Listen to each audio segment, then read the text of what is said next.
आज हम जानेंगे कि कोविड-19 की वजह से जो इकोनॉमी स्लो डाउन है उसके बाद भी स्टॉक मार्केट क्यों बढ़ता चला जा रहा है, क्यों बढ़ता चला जा रहा है, हर दिन नया हाई बना रहा है निफ्टी और बैंक निफ्टी। उसके बारे में नमस्कार, मैं जीत सिंह स्वागत करता हूं आपके चैनल ठाकुर कैपिटल में। जैसे कि हम जानते हैं कोविड-19 की वजह से जो इफेक्ट हुआ है मार्केट में, अब ये मार्केट बढ़ता क्यों जा रहा है आज हम वो जानने की कोशिश करेंगे। सबसे पहले तो इंडिया में जैसे कि अनलॉक 1 जैसे चालू हुआ, तो अनलॉक 1 जब चालू हुआ तो पहले ही एज इट इज डिमांड थी, उस डिमांड को फुलफिल करने के लिए गवर्नमेंट ने कहीं ना कहीं अनलॉक 1 चालू किया। तो सप्लाई चालू हुई, तो सप्लाई जो जब चालू हुई तो उसको कहीं ना कहीं डिमांड और सप्लाई मीट हो रहा है, उसकी वजह से कहीं ना कहीं एक पॉजिटिव संकेत मिला। दूसरी चीज, जितनी भी बड़ी इकोनॉमी है जैसे कि अमेरिका, जापान, इंडिया, चाइना, सब लोग ने कहीं ना कहीं एक बेल आउट पैकेज अनाउंस किया अपने इकोनॉमी को संभालने के लिए। अमेरिका ने किया $2 ट्रिलियन। अभी जो $2 ट्रिलियन है कितना बड़ा अमाउंट है, ये है 15,12,000 करोड़। अगर मैं एक बात कहूं कि अगर इंडिया की आबादी 132 करोड़ है, अगर उन्होंने इंडिया में अगर दिया होता अगर डॉलर ये अमाउंट, तो 1,42,000 रुपए हर एक इंडियन को मिलते।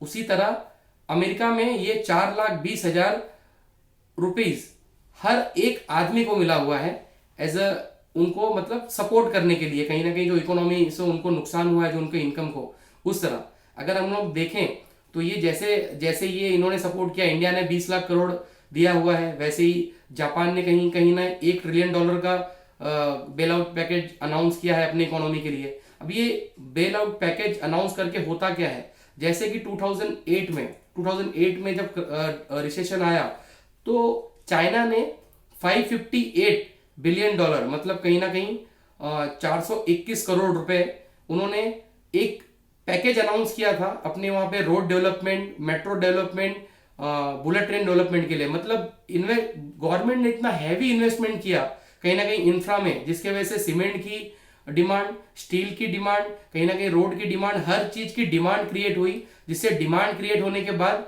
सप्लाई जो है प्रॉपर्ली सप्लाई के लिए मतलब वर्कर लगेंगे, लोग लगेंगे वो प्रोड्यूस करने के लिए, और कहीं ना कहीं जॉब जनरेट होगी और डिमांड और सप्लाई मीट होगा और वापस इकोनॉमी अपने उस पर चल पड़ेगी। तो जिस तरीके से एक तो बात ये हो गई जो लोगों ने, बड़ी बड़ी कंट्रीज ने कहीं ना कहीं सपोर्ट किया है अपने इकोनॉमी को बेल आउट पैकेज देके वो।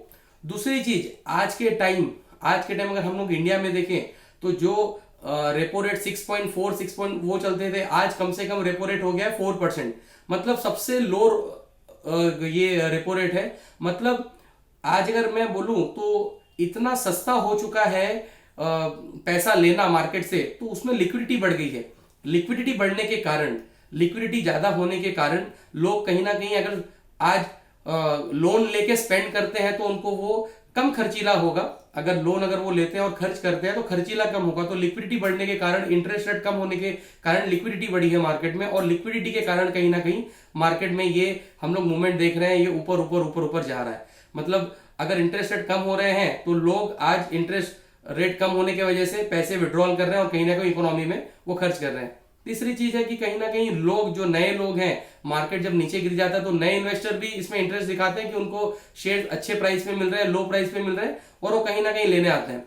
अगर मैं बोलूं जो स्टॉक के प्राइस है काफी अट्रैक्टिव है और लोग उस अट्रैक्टिव प्राइस को कहीं ना कहीं स्टॉक को लेना चाहते हैं।